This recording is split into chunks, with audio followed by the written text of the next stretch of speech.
Welcome to Part 6, Care of Patients with Malnutrition or Obesity lesson. In this lesson, we are going to recap the previous 5 lessons, providing you with a brief overview of malnutrition and obesity and collaborative care. This is an image showing the relationship of major nutrient groups. Protein is a source of energy, growth and repair, and maintains homeostasis.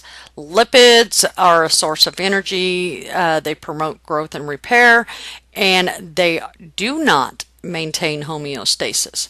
Carbohydrates are a source of energy. They do not assist in growth and repair, and they do not maintain homeostasis.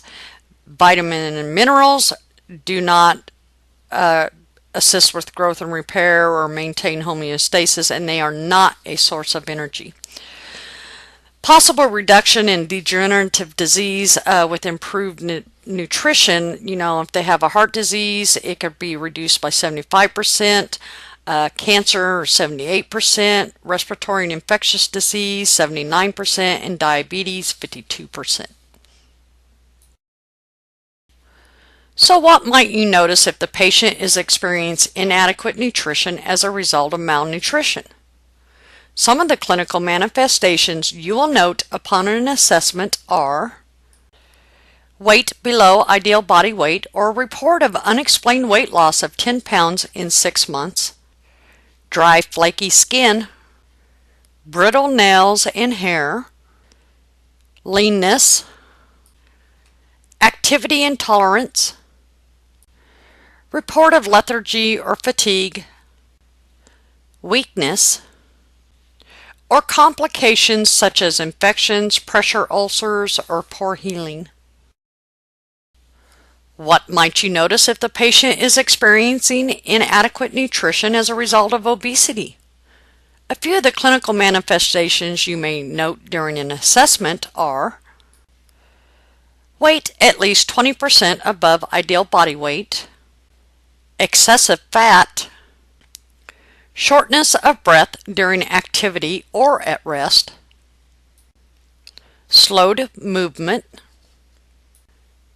change in gait or limping, or complications such as type 2 diabetes mellitus, hypertension, or depression. Here are 2 images depicting the metabolic fatty acid pathways and stomach acid production. Any alteration in these processes can create problems for the patient that are exhibited in clinical manifestations. This first image represents a short description of how to recognize when dietary intake is inadequate.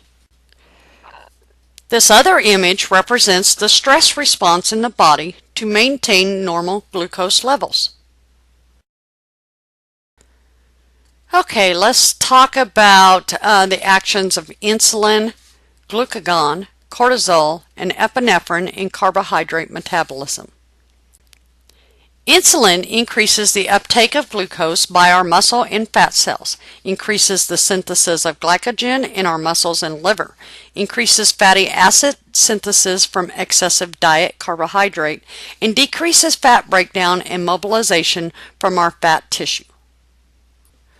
Glucagon increases glycogen breakdown in our liver, increases liver glycogen-derived glucose release into our blood, increases glucose manufacturing in our liver, and increases fat breakdown and mobilization from our fat tissue. Epinephrine increases glycogen breakdown in our liver and skeletal muscle, increases liver glycogen-derived glucose release into our blood, increases fat breakdown and mobilization from our fat tissues. Cortisol increases muscle protein breakdown to amino acids, which can circulate to the liver and be used for glucose production. Increases liver glycogen-derived glucose release into our blood, and increases fat breakdown and mobilization from our fat tissue. So what type of care are we going to provide? We'll want to perform and interpret assessments, including taking and recording height and weight, calculating BMI based on the height and weight, check laboratory values for hematocrit and hemoglobin and visceral proteins, complete a medical history to determine associated complications and cause of nutritional problems, assess impact of nutritional status on daily life, including ADLs, and assess coping mechanisms. For client teaching, you're going to teach patients about their need for a healthy nutritional state, how to either lose or gain weight depending on their specific problem. You want to teach them how to weigh frequently.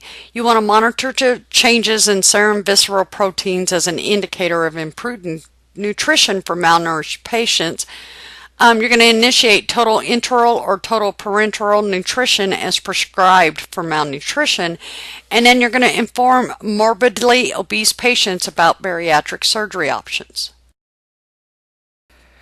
This concludes part 6 of the lesson. This was just a brief overview of the previous lessons and does not cover extensive information related to care of patients with malnutrition or obesity.